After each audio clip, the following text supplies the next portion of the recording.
Morning. Opo, attorney, pag-uusapan po natin itong ang kaso sa pagitan ni Congressman Leviste at ni Yusek Claire Castro. Sinampahan po ng civil libel. Nagkakalaga ng 110 milyong piso ang isinampalaban nga dito kay Yusek Claire. Ano ho ba ang inyong masasabi? Bakit, marami nagtatanong, bakit walang kulong at pera lang ang gustong hingin na mula sa respondent? Kasi for every unlawful act, for every crime, there attaches a civil liability. Pwede mo namang i-file yun sabay doon sa criminal case pag-file niya or i-file niya separate.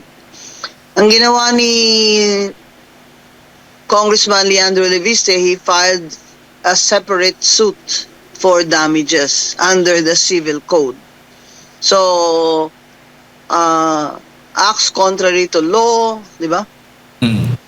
Opo. Good customs, yan ang basis niya. So, pero ang unlawful acts, yun yung unlawful acts constituting libel. So, number one, identified si Congressman Leviste directly. Sinabi ang pangalan niya ni Castro. Number two, nagsabi si Castro ng mga salitang nakakasira ng reputasyon at honor ni Congressman Leviste or accuses him of a crime. In this case, sinasabi ni Castro na syndicated estafa daw itong ginawa ni Congressman Leviste. Number three, well, there's malice, okay? May mali siya. Tingnan natin sa pagkasabi at sa facts, no? So, in this case, yung mga elementong yun ay present, kaya si Congressman Leviste nag-file ng civil suit for damages based on libelous remarks of Claire Castro. Opo, attorney. Sabi mo nga, umaabot din sa 2.285 million pesos yung filing fees sa kasong damages na isinampagan ni Congressman Leviste. Sa karanasan po Yes, ninyo... because for every million, Opo. the filing fee is around 25,000 unless updated na naman yan ng Supreme Court. So, 25,000 for every million. Yan. I-times yun ng 110 million. Yun ang filing fee niya. So sa tingin mo, indikasyon ito na legal strategy to na para pahirapan yung depensa ni Yusek Claire? Well, para mayanig siya. Kasi pag kinailan mo naman siya ng 5 million, parang baka hindi naman siya mayanig.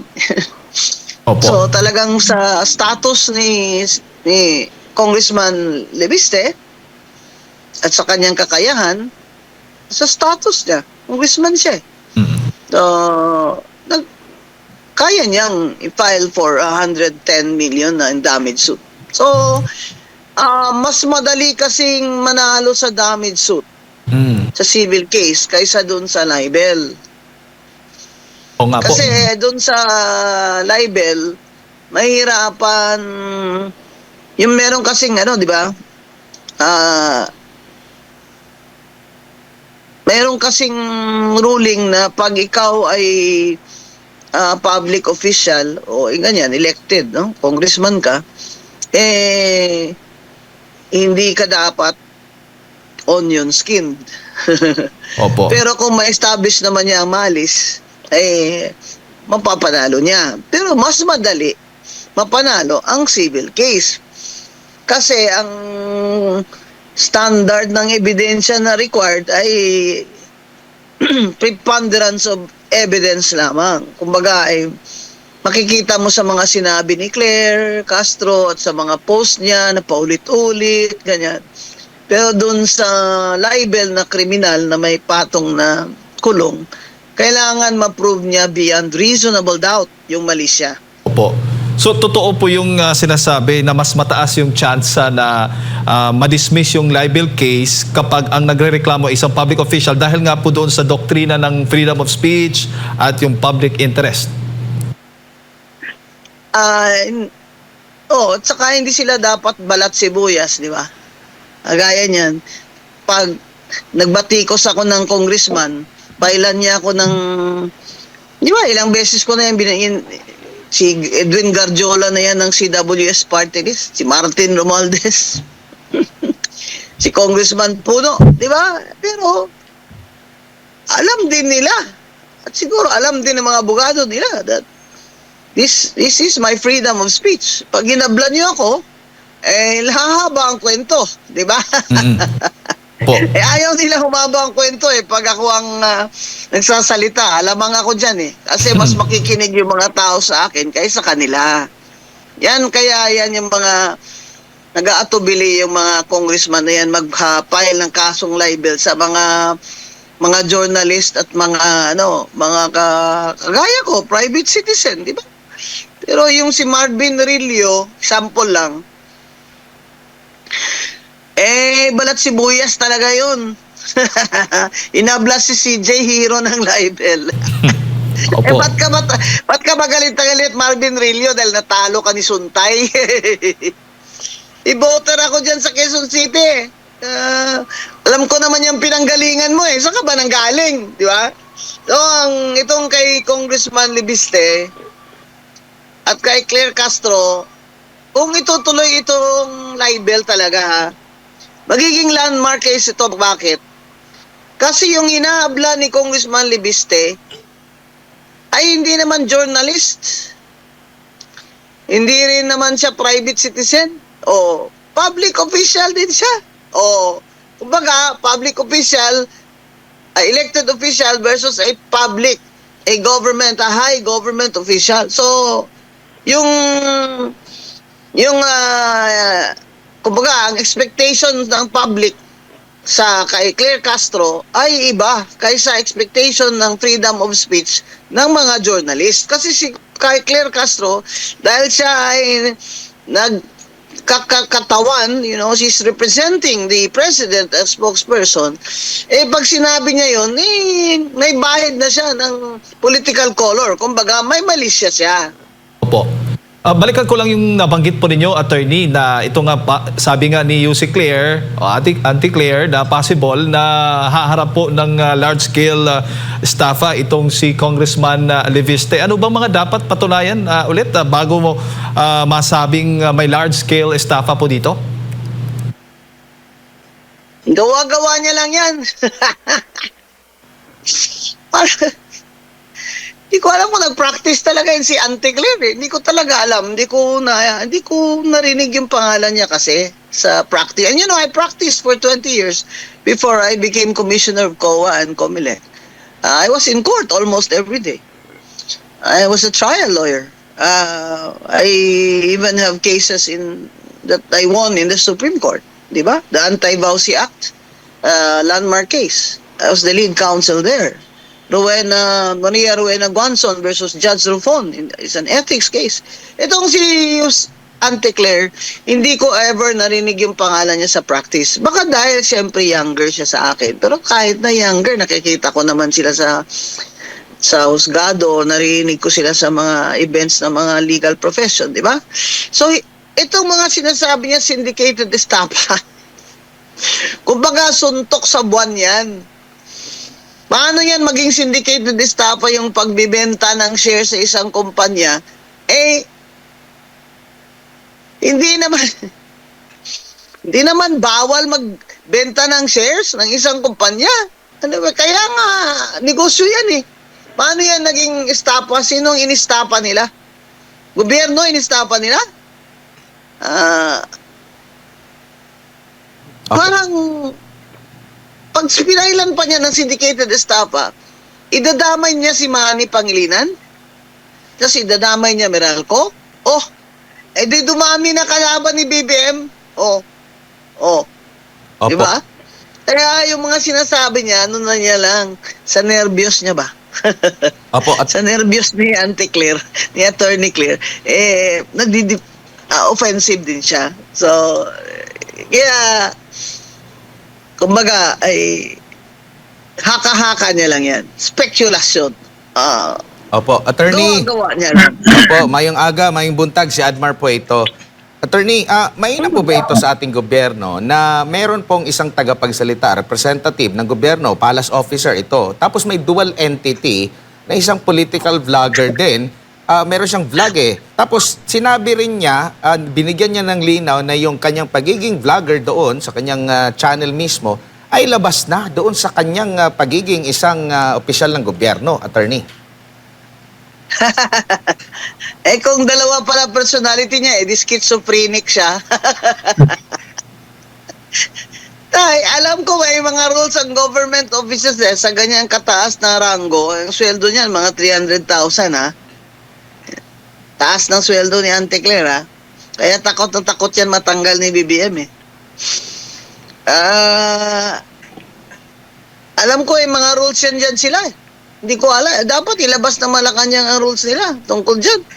Na kung spokesperson ka na, bawal ka na dapat mag-vlog-vlog. Ano ba yun? Hindi ba, pwede ba sabihin nyo na, magandang umaga, mga higala. Ako ngayon ito nagsasalita, private person ako ha. Tapos doon, pag doon ka sa Malacanang na ganyan, spokesperson ka naman. Schizophrenic ka. Di ba dapat lang sa kahit ethics lang, ethical lang, kahit na sabihin mo walang rules ba?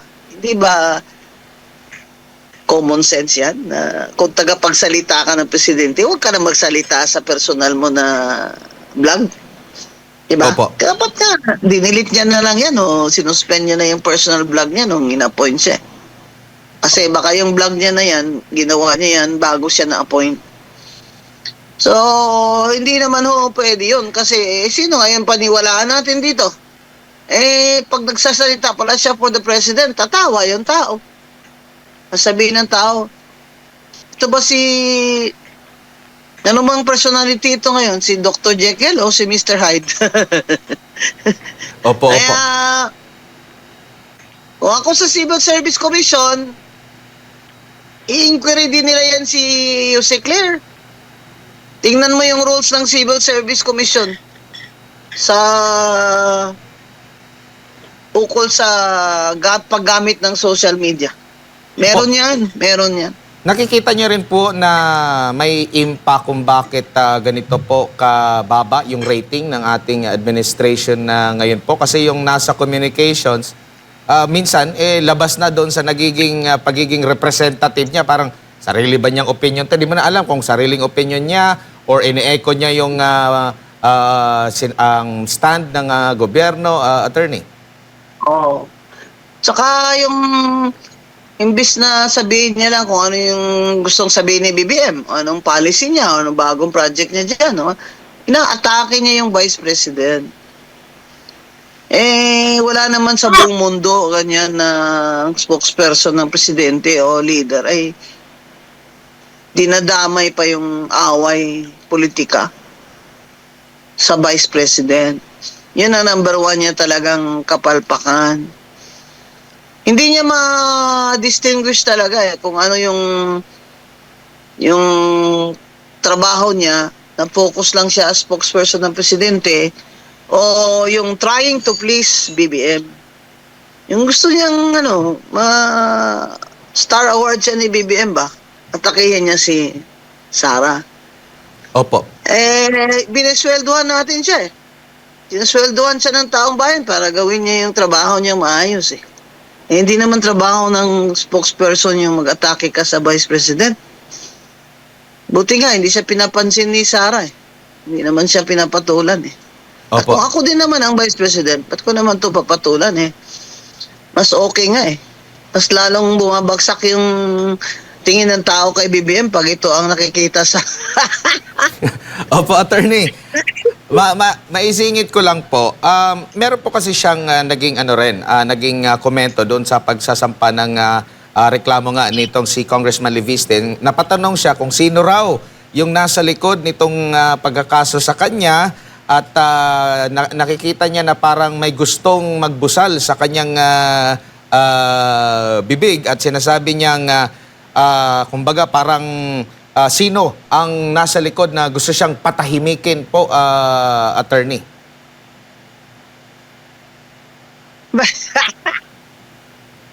At kailangan pa ba ni Congressman Libiste ng tao sa likod magsabi sa kanya na pailan mo yan? Desisyon niya yan. Nakita niyo naman yung, even if he's only 27 years old, he's very intelligent, he's determined, he's successful in his business and career. Ba't kailangan pa bang sulsulan yan? Kahit nakatabi niya si Topacio, ito pa, sarili niya yan, desisyon. Hindi niya yan, I doubt kung pasusulsol yan. Sabi lang yan ni Claire para feeling, ano siya ba? Feeling, this is bigger than you think. Parang may conspiracy ba? Parang para matanggal siya. Ayaw ko nga matanggal yan si Auntie Claire. Kasi si Auntie Claire, entertainment natin yan. Ayaw ko yan siya matanggal. BBM, huwag mo yan siya tanggalin kasi everyday nakikita yan ng mga tao, natatawa yung mga tao sa'yo, BBM. Kaya gusto ko, steady lang dyan si Auntie Claire.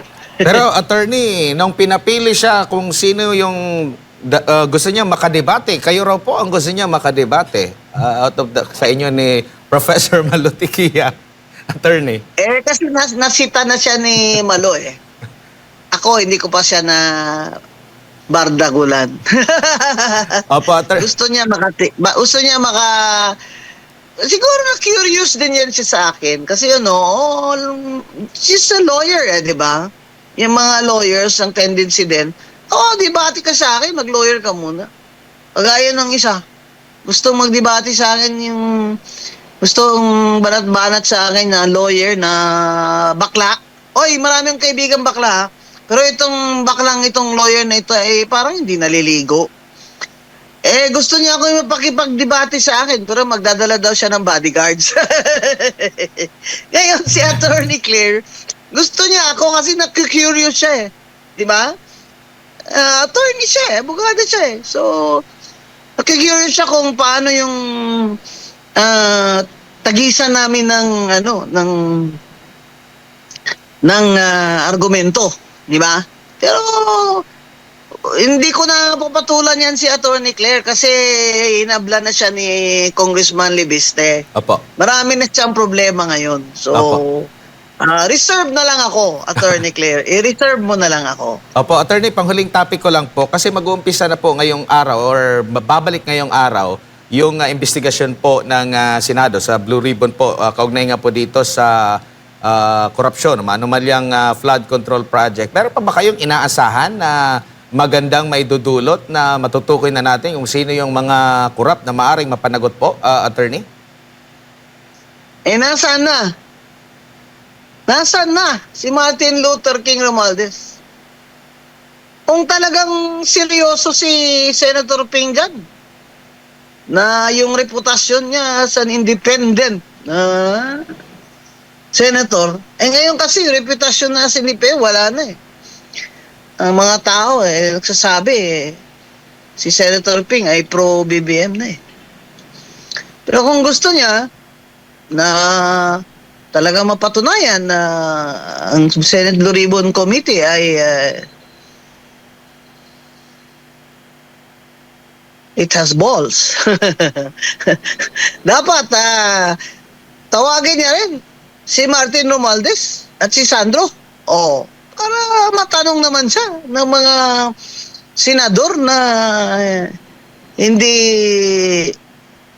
kakampi ni BBM. Kasi yung ICI, tingnan nyo nangyari. Matagal ko na sinabi, inutil yan. Kasi lahat naman ang gawa ni Bongbong Marcos, hindi niya yan gagawin kung wala siyang instruction na isalba na wag idama yung anak niya at saka yung pinsan niya. So, ano nangyari? Nagsiresign na yung lahat ng mga ICI dyan. Kasi after Sandro answered questions there,